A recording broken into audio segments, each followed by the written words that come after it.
Chelsea Football Club love to repeat mistakes that they've made in the past. It looks like they're willing to spend £150 million on two players from Sporting Lisbon. One is a striker that is 25 years old and only played 18 league games, and the other who is 19 years old and only played 27. We're going to break it down, the links to Diamonde and the links to Victor gykeros. I think that's how you pronounce his name. Then we need to talk about Mauricio Pochettino. To say Mauricio Pochettino went on a rant was really not understating it. He got really triggered in this press conference. We have had good questions. For once, journalists did their jobs. I actually want to give them a round of applause. We had questions on Gallagher's future. Mauricio Pochettino took a stance. It was very public, and he's not defending the player. A lot of you are going to be upset. Then we spoke about Noni Madueke's future. He took a stance there. Romeo Lavia not getting minutes. He went on a rant there. We also got comments about why he's playing centre backs instead of full backs. We got him drifting away from one question and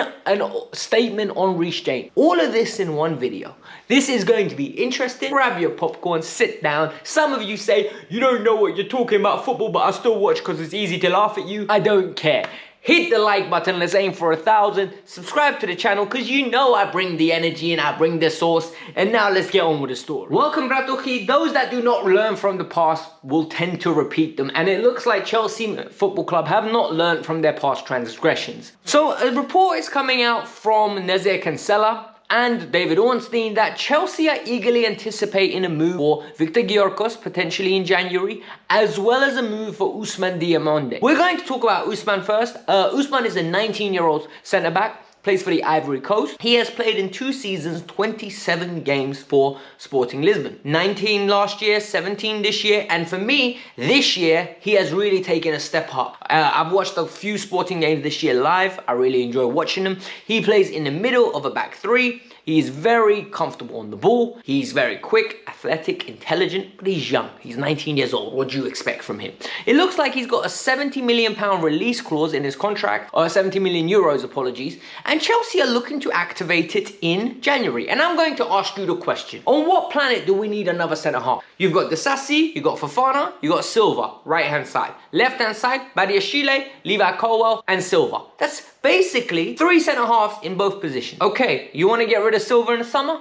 We'll go and buy a centre-half then. Do we really need another young kid? Why don't we let Ousmane develop a little bit more at Sporting and then go get him? Because the reality is we can't just keep going in for the young players and then complain we have no experience. Like, the reality is, why did you go and sign Axel Disasi then? Why didn't you just go and get Diamonde then? Like, what was the logic in that? And you know what? I actually rate the player. I think he's a good player and could add value. So I'm not gonna say too much about it. If you do that one, fair enough. We're buying another player with high-end potential. Victor gykeros, or whatever his name is. I'm sorry for pronouncing your name incorrectly. I need to hear the commentator say it. Bro, I don't get the signing one bit.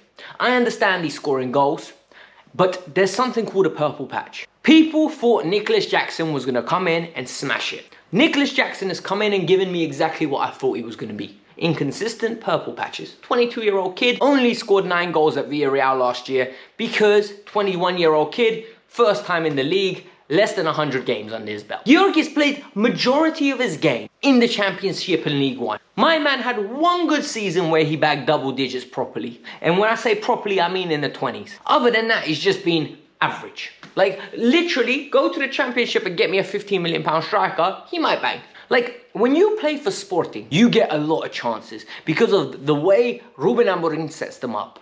And more importantly, it's the way that they attack and everything is built around the striker. They are phenomenally built. They have a system, they have patterns of play, they press well, and they're so quick at getting the ball forward. They don't waste time.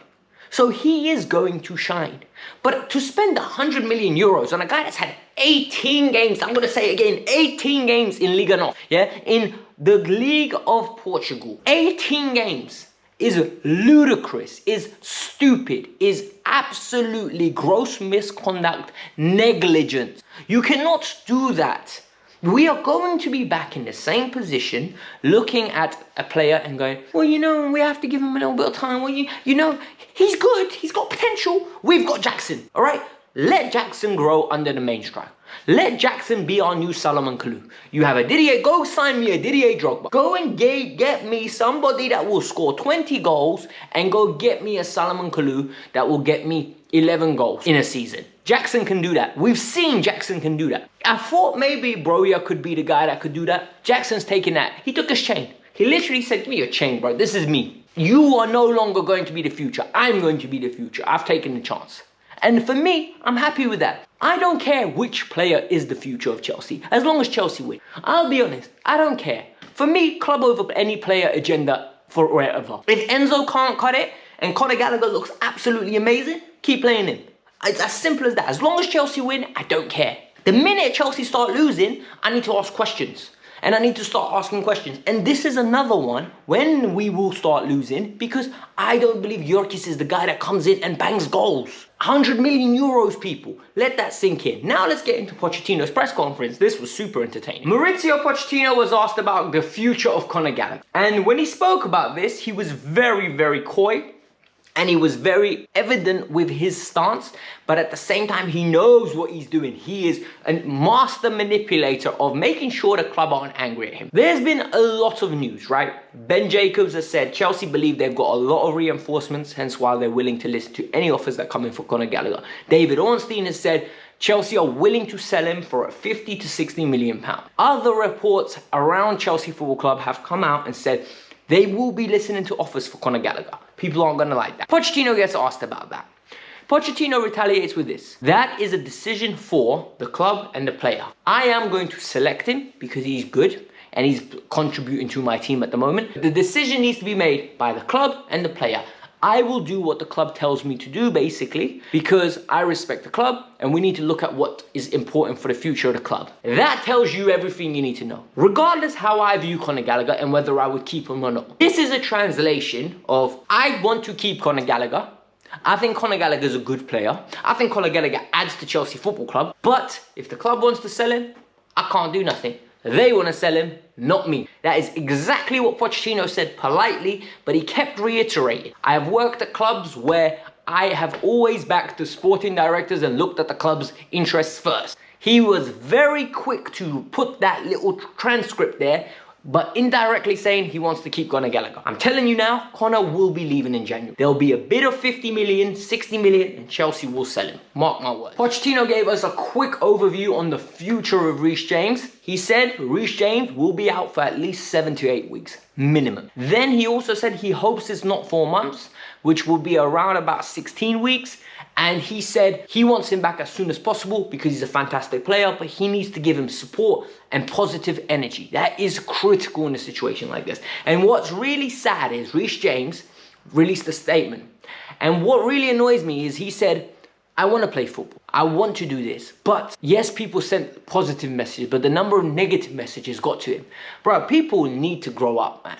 All of us love football. Nobody wants to be on the pitch as much as Reece James. Do you think Reece James enjoys his hamstrings either like pulling or ripping or whatever injury he gets? No, he does not want to be injured. It's not his fault. Maybe there are elements that could be bettered by the way he lives his life, or maybe it's just genetics. We don't know. We're not doctors. You're not a doctor. I'm not a doctor. And maybe if you are a doctor, you could give us a little bit more insight, but you don't know Reece James's particular, injury. We don't know all the little incremental details. I think it's very harsh when people just call him fat, or when people go, oh, he needs to look after his body properly. He's not a model professional. We don't know all of this. Like, we're stretching there. And I think that is bang out of order. And I think going onto someone's page, and I always have this rule for myself, by the way, on Twitter. And I actually advise you to have the same one. On Twitter, say what you want, right? If you think someone's playing rubbish, you're playing rubbish. The one thing you don't do is at the individual so that the individual sees it. It's none of my business to tell that person he's playing rubbish, or he looks overweight, or he's not doing this right, he's not doing that right. They know. 9 out of 10 times, the individual knows when they're not performing. So we don't need to go and hit on the blister, Namazol, David. It's a Russian expression. That you're pushing on the blister. Even though the person's hurting, you're pushing on it just to hurt him even more. I think that's bang out of order, and we need to stop with. So it looks like Soraya has had access to asking questions within the press conference. And for those of you that don't know, Soraya works for the club. She's on the social media team. She does a lot of the interviews at Chelsea, on Chelsea Fan TV, on Chelsea TV, and she's very, very good at her job. Like, she makes the players very relaxed. They give her real answers, and you really get to see their personality, so shout out to her. But she asked the questions today that I want more journalists to ask. It's actually crazy, right? Sometimes we watch press conferences and it's like, why are you asking this question? Today wasn't that. She asked 3 questions, in my opinion, that were very good. 2 were fantastic. The first one, she basically asked, she was like, Poch, why are you playing centre-backs at full-back when Ian Matson's available, but you're opting to play Levi Colwill? Pochettino backed off like prime Gary Cahill.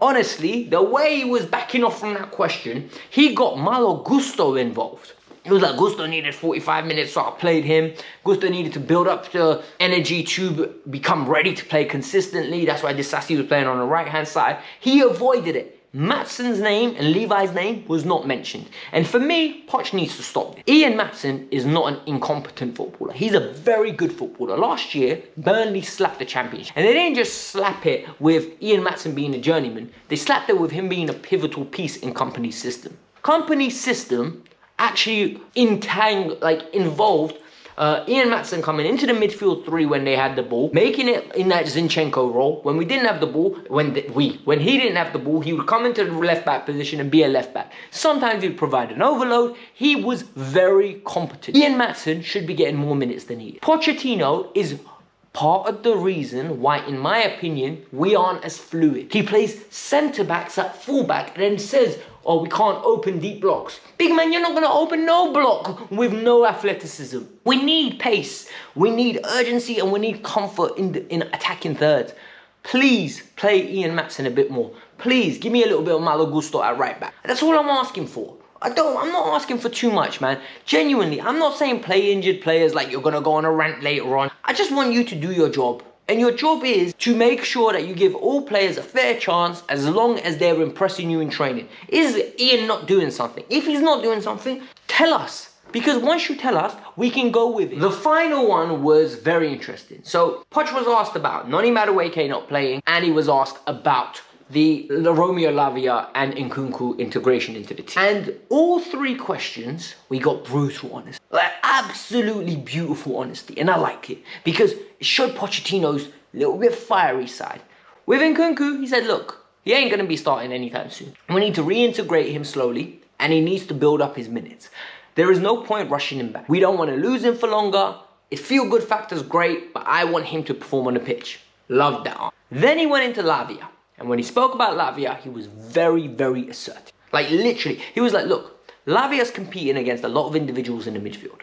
These individuals need to be evidently worse than him for him to play. He needs to train harder. He needs to get himself fit to the point where he is better than everyone else. I can't just give him minutes and we lose games. When we lose games, it's problems. When we have problems, it is bad. And for me, that is very true. Like, none of us will give him the excuse, oh, Lavia's not fit yet. When he's got Caicedo, we're like, why is Caicedo not playing? Why is Enzo not playing? And for me, that is integral, man. It's pivotal. We need to be very transparent and honest about it. Lavia needs to build up his tempo, 15 minutes, 10 minutes, 25 minutes, and slowly come into the team. Don't dash him into the deep end. It's not good. And Poch was very open. And then finally, about Noni Madueke. Noni's future at the club's finished.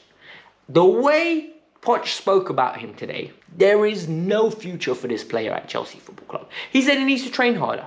The comments were equivalent to the comments that were made about Jadon Sancho. He said, look at the competition he has ahead of him. He needs to prove to me he belongs on the pitch.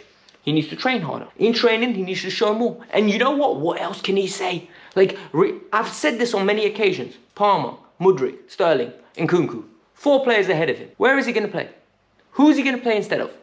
And the reality is, Poch is one of those managers. If you don't trade well, you're not playing. Doesn't matter who you are. And for me, that is pivotal to have a successful dressing room. Guys, this was a long video. I hope you lot enjoyed it. Hit the like button, subscribe to the video. Start sharing these videos out to your friends and family. It's the best way of supporting me. Now, peace out. I'm out. Have a lovely day. Bye.